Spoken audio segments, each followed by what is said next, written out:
Raffi Ahmad lebarkan sayap bisnis setelah Ras Cilegon FC kini terjuni pengolahan daging sapi.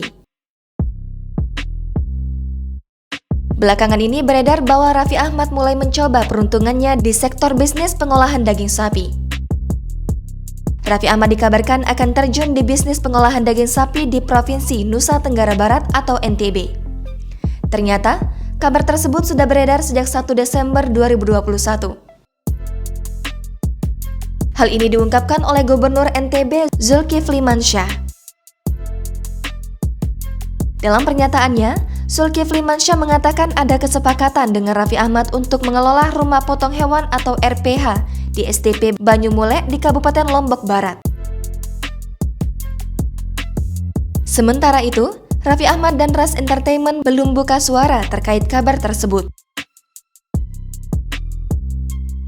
Sebelum kabar ini, Raffi Ahmad diketahui mengakuisisi klub sepak bola yang kini diberi nama Ras Cilegon FC. Raffi Ahmad pun berhasil mengantarkan Ras Cilegon FC ke kasta tertinggi kompetisi Indonesia usai meraih posisi runner-up Liga 2 2021. Selain Ras Cilegon FC, Raffi Ahmad juga memiliki tim basket yang berlaga di Indonesia Basketball League season 2022 yaitu Ratspik Basketball.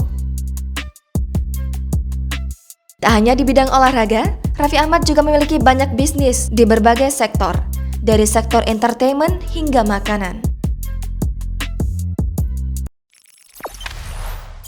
Jangan lupa subscribe, share, komen, dan like ya!